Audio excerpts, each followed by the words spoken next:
Buonasera, nuova edizione del nostro TG, iniziamo dai titoli. L'ex prefetto Galeone stamattina ha varcato la soglia del Tribunale di Cosenza per sostenere l'interrogatorio di garanzia. È accusata di induzione indebita a dare o promettere utilità e difesa dagli avvocati San Marco e Carratelli. Sferra 14 coltellate alla convivente, la donna in fin di vita, arrestato un ragazzo di 18 anni, il fatto è accaduto a Locri. Un uomo di 75 anni al culmine di una lite con i fratelli ne uccide uno, arrestato dai carabinieri a Villa San Giovanni. La Procura di Cosenza ha emesso l'avviso di conclusione delle indagini nei confronti di 6 persone accusate di aver truffato l'Unione Europea per 2 milioni di euro. Bombola di gas e una tanica di benzina dinanzi all'ingresso di un centro commerciale a Crotone. La polizia ha avviato le indagini.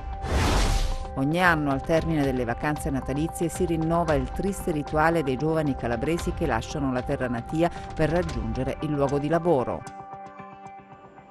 Quasi 3 ore di interrogatorio dunque oggi a Cosenza per l'ex prefetto Paola Galeone, accusata di induzione indebita a dare o promettere utilità. Al termine del colloquio con il GIP, l'avvocato Franco San Marco ha detto che la sua assistita ha fornito la sua versione dei fatti.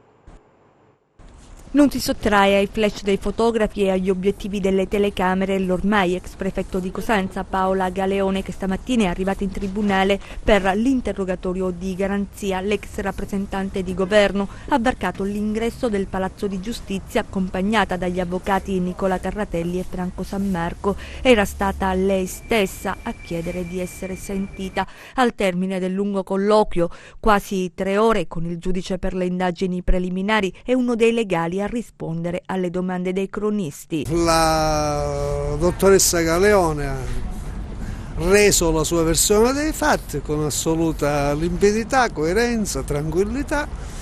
Aspettiamo le determinazioni del giudice. Paola Galeone agli arresti domiciliari nella sua casa di Taranto è accusata di induzione indebita a dare o promettere utilità. Avrebbe proposto all'imprenditrice Cinzia Falcone l'emissione di una fattura falsa di 1.220 euro per sfruttare le somme residue del fondo di rappresentanza della prefettura che sarebbero state restituite allo Stato, in particolare al Ministero dell'Interno. L'imprenditrice si era poi recata in questura all'antivigilia di Natale e aveva denunciato. Rispetto ai rapporti con Cinzia Falcone, ecco cosa dice l'avvocato. Ma i rapporti con la dottoressa Falcone sono rapporti ben conosciuti ai più, assolutamente trasparenti, per cui ne ha parlato in termini di assoluta cordialità. La misura cautelare per il prefetto è scattata giovedì scorso. I legali ne hanno chiesto la revoca. Abbiamo chiesto che il giudice riveda la sua determinazione in ordine anche alla misura. Sferra 14 coltellate alla convivente, la donna adesso è in fin di vita, è stato arrestato un ragazzo di 18 anni, il fatto è accaduto a Locri.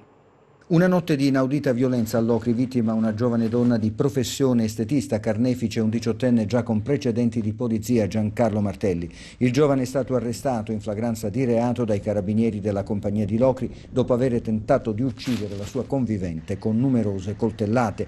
Il luogo del fatto un'abitazione di via Foggia, arteria che collega il centro cittadino alle periferie. È stato proprio davanti all'appartamento dei due che una pattuglia dei carabinieri ha trovato la donna riversa sul pianerottolo con diverse ferite, alcune gravi. Soccorsa e trasportata all'ospedale di Locri, adesso la giovane si trova ricoverata in prognosi riservata, ma non dovrebbe correre pericolo di vita. I militari dell'Arma hanno subito avviato ricerche e in pochissimo tempo hanno individuato in Giancarlo Martelli l'autore del tentato omicidio. Il 18enne si era nascosto nel sottotetto dell'abitazione. Quando i carabinieri lo hanno trovato aveva gli abiti ancora sporchi di sangue. È stato immediatamente arrestato arrestato. Martelli e la ragazza da qualche mese avevano una relazione e solo ieri avevano preso possesso della casa dove vivere insieme, un esordio purtroppo non felice. Le indagini sono coordinate dalla Procura di Locri e si dovrà stabilire quale elemento, quale fatto abbia scatenato la furia di Martelli.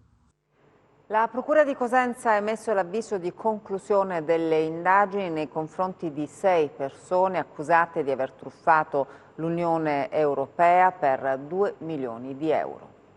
Una frode da 2 milioni di euro è stata scoperta dalla Guardia di Finanza di Crotone, che ha inviato l'avviso di conclusione delle indagini e di informazioni di garanzia emesse dalla Procura della Repubblica di Cosenza nei confronti di 6 indagati per concorso nel reato di indebita percezione di contributi comunitari concessi per ristrutturazioni alberghiere o nuove iniziative legate al turismo ricettivo nella Sila. Sono state inoltre emesse 3 segnalazioni di danno erariale alla Corte dei Conti di Catanzaro nei confronti di 2 funzionari pubblici incaricati nel controllo dei finanziamenti contestati. Questo è il risultato ottenuto dai militari del Nucleo Polizia Economico-Finanziaria della Guardia di Finanza di Crotone nell'ambito di specifici controlli di polizia valutaria svolti nel corso del 2019 nei confronti di una società gestita da 2 fratelli di Crotone, operante nel settore turistico alberghiero e nel commercio di articoli sportivi nel comprensorio di Villaggio Palumbo di Cotronei. L'attività scaturisce dall'approfondimento sulle movimentazioni bancarie e dei rapporti finanziari della società a seguito di segnalazioni di operazioni sospette pervenute dalla Banca d'Italia.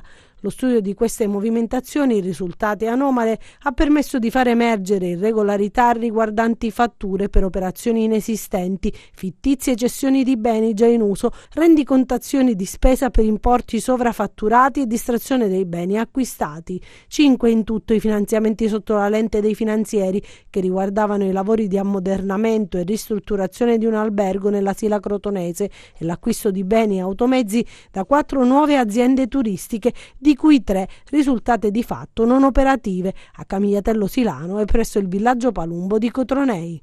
Le indagini hanno consentito di disarticolare un sistema fraudolento che sarebbe stato ideato e orchestrato dai 2 fratelli amministratori della società fornitrice, con la compiacenza e fattiva collaborazione degli altri indagati, titolari di fatto e di diritto di 4 società beneficiarie dei finanziamenti indebitamente percepiti. La Regione Calabria ha proceduto alla revoca totale dei finanziamenti concessi.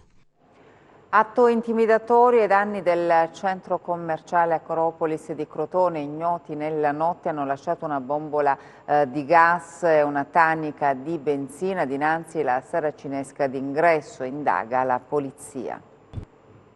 Eccola la bombola di gas e la tanica di benzina lasciati dinanzi alla saracinesca d'ingresso del centro commerciale Acropolis nella zona Passo Vecchio a Crotone. A dare l'allarme questa mattina sono stati i dipendenti di un bar che si trova nei pressi della struttura. Il nastro rosso e bianco, l'intervento dei vigili del fuoco per mettere in sicurezza l'area. Adesso stiamo contattando la ditta che è proprietaria della bombola. Dopodiché, una volta che vediamo, rintracciamo la butangas, vediamo quello che dobbiamo fare. In ogni caso l'involucro rimane sotto sequestro a favore della Polizia di Stato. Tutti i negozi del centro commerciale sono rimasti chiusi fino all'ultimazione del lavoro meticoloso dei pompieri. Una brutta sorpresa, siamo venuti qui al lavoro e purtroppo non siamo potuti entrare perché si presume che sia un atto intimidatorio, sicuramente. Insomma. Stamattina siamo arrivati come di solito per aprire alle 9 di mattino e abbiamo trovato questa bombola con questa tanica con la polizia già che stava operando. Sul posto gli agenti della squadra mobile che hanno effettuato i rilievi e sentito i testimoni. La polizia ha avviato indagini sull'intimidazione grave, un avvertimento preciso alla struttura commerciale. Al momento pochi gli elementi certi. Chi ha agito posizionando la bombola e la tanica di benzina lo ha fatto nella notte. Il messaggio è chiaro: negli oggetti utilizzati che rievocano fiamme ed esplosioni, elementi utili alle indagini potranno arrivare dalle telecamere di sorveglianza di cui è munito il centro commerciale.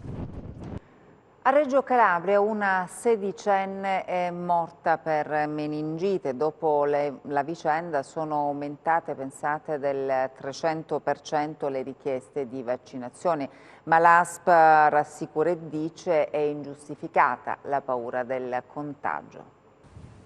Si vuole evitare ogni forma di allarmismo, ma dopo la morte di una ragazza di 16 anni avvenuta domenica nel grande ospedale metropolitano di Reggio Calabria, l'attenzione è massima e la preoccupazione non manca. La giovane è morta di meningite nel reparto di pediatria dopo essere stata ricoverata nella tarda mattinata del 5 gennaio a seguito di un malore che aveva avvertito. La ragazza è stata monitorata durante le ore del ricovero, ma alle 14 la situazione è precipitata in modo irreversibile. La direzione aziendale del nosocomio in una nota ha espresso tristezza per il decesso e rivolto un appello affinché si evitino allarmi ingiustificati. Si spiega nella nota che il contagio di questa patologia si realizza attraverso un contatto stretto e prolungato con una persona colpita dall'infezione. Tuttavia gli interrogativi non mancano e il pensiero va a Bergamo, dove ci sono stati molti casi di meningite, alcuni mortali. Insomma, i timori ci sono, accompagnati al dolore per una giovane vita tragicamente stroncata. 4 mesi di reclusione e altrettanti di interdizione dall'insegnamento per abuso di mezzi di correzione. La condanna inflitta dal Tribunale di Crotone in composizione monocratica a 2 maestre d'asilo di Cotronè che nel maggio del 2017 vennero sospese dal servizio per 2 mesi perché accusate di maltrattamenti ai danni dei loro piccoli allievi. La vicenda era emersa da un'indagine dei carabinieri avviata sulla base delle segnalazioni di alcuni genitori. Il pubblico ministero aveva chiesto per entrambe le insegnanti la condanna a 2 anni di reclusione per il reato di maltrattamenti. Il giudice però ha ridimensionato l'accusa a carico delle 2 maestre, condannandole non per maltrattamenti per il reato, ma per il reato meno grave di abuso di mezzi di correzione. Il giudice inoltre ha rigettato tutte le domande di risarcimento che erano state presentate dalle 14 parti civili che si erano costituite nel processo. E chiudiamo questa ampia pagina dedicata alla cronaca con i nostri 100 secondi.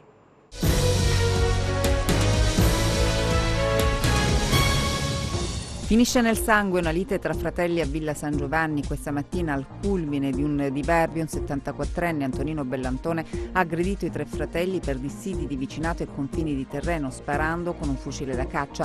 Uno dei proiettili ha raggiunto il fratello Giuseppe, di 81 anni, uccidendolo sul colpo. L'uomo è stato bloccato dai carabinieri.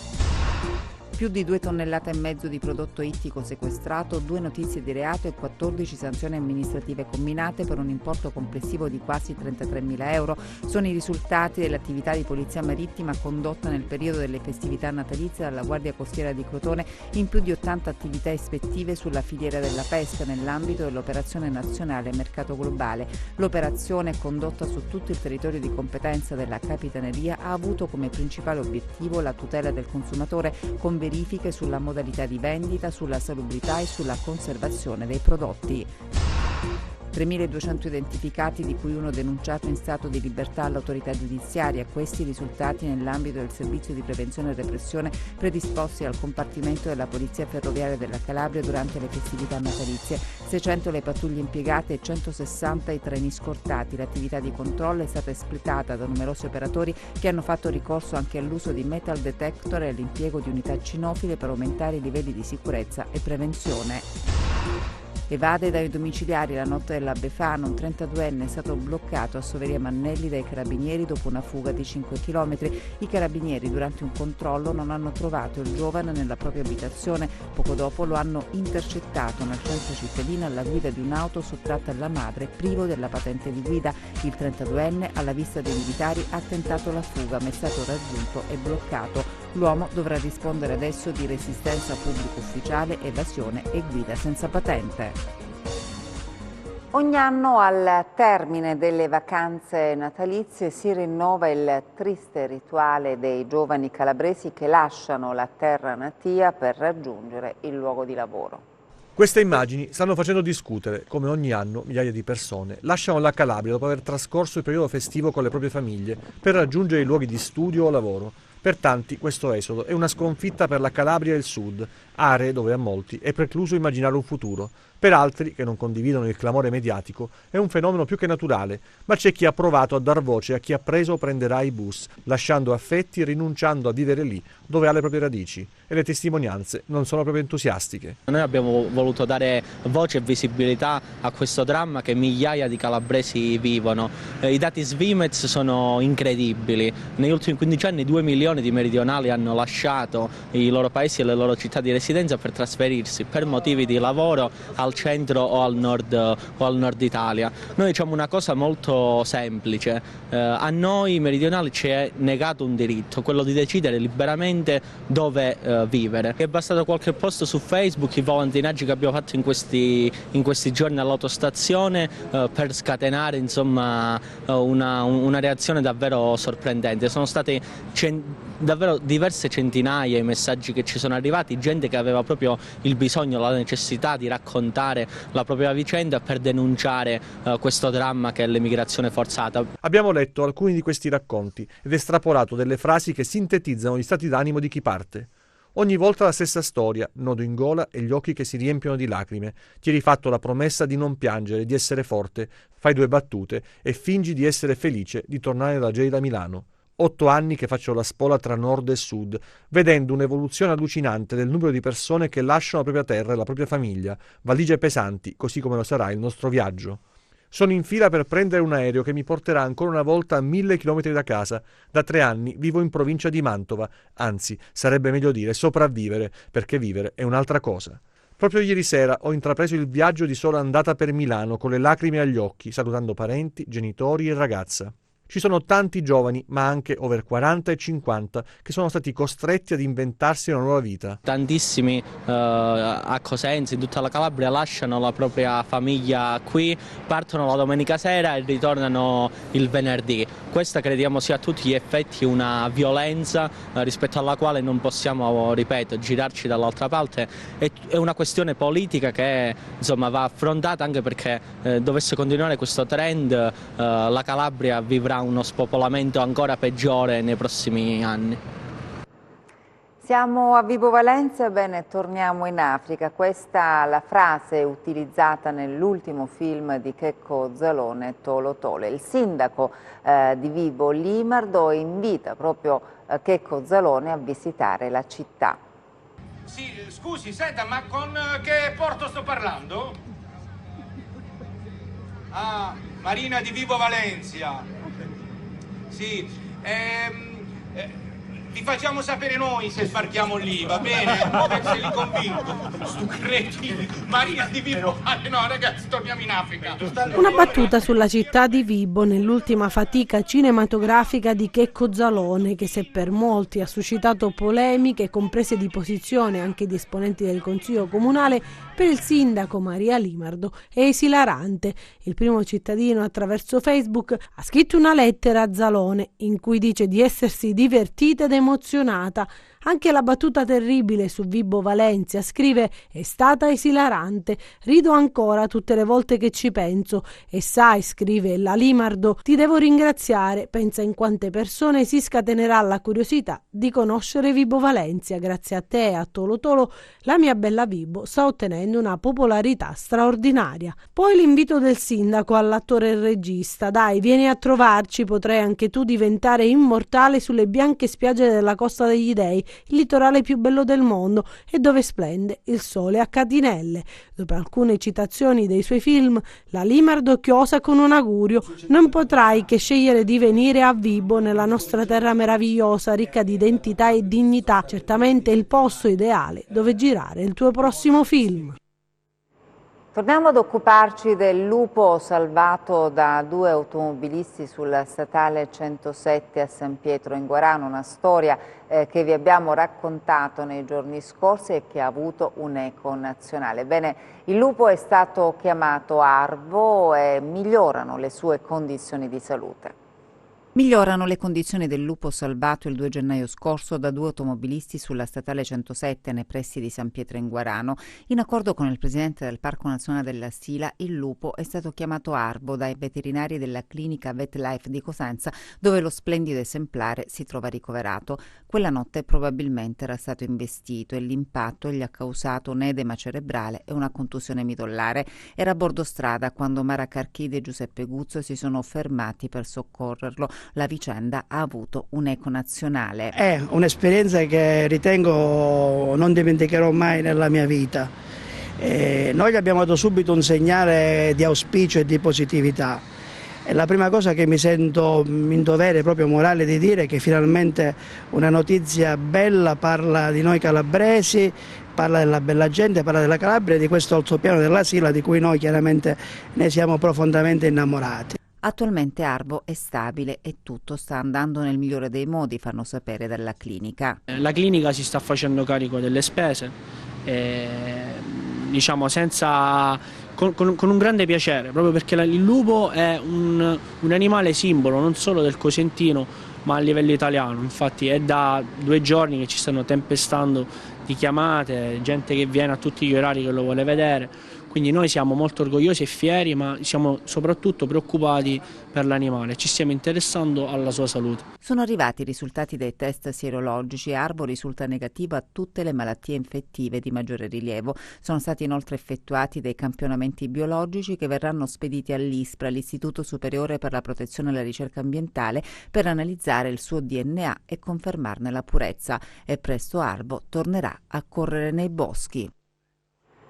E adesso a Grimaldi, in provincia di Cosenza, per il tradizionale presepe vivente.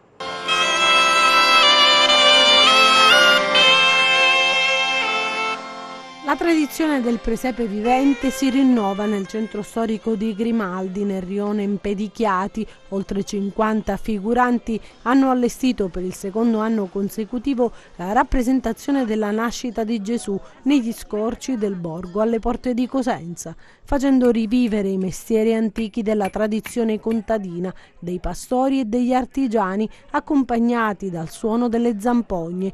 Un percorso creato ad hoc dai ragazzi dell'oratorio che, con l'aiuto degli adulti, nonostante la temperatura gelida, hanno messo a punto, curando ogni particolare, il presepe vivente che ha richiamato nel borgo curiosi e appassionati provenienti da ogni parte della regione. Abbiamo voluto riproporre quest'anno, visto il successo e anche la richiesta dell'anno precedente, che è stato organizzato dai ragazzi dell'oratorio di Sant'Antonio, sempre della parrocchia Santi Pietro e Paolo qui di Grimaldi, con anche delle persone adulte, dove si può vedere tutti i lavori, quello che si faceva in quel tempo, anche fermarci davanti alla grotta dove c'è la rappresentazione della natività, tanti mestieri e anche gustare tante cose, prelibatezze di questo luogo. Ma non è l'unica caratteristica delle festività natalizie grimaldesi, perché grazie al lavoro degli artigiani locali all'interno della chiesa di Santi Pietro e Paolo è stato allestito un presepe artistico molto particolare, percorribile all'interno, che ripropone, oltre alla tradizionale capanna della Natività, anche gli scorci del centro storico di Grimaldi ed è visitabile sino al prossimo febbraio. È stato realizzato quest'anno per la prima volta, potete vedere un presepe percorribile dove siamo immersi dentro il presepe per arrivare fino alla grotta dove possiamo contemplare, ammirare e adorare Gesù bambino insieme a Maria e a Giuseppe. Il presepe in chiesa lo potete venire a visitare fino al 2 di febbraio, giorno della presentazione al Tempio di Gesù bambino. E adesso le previsioni del tempo.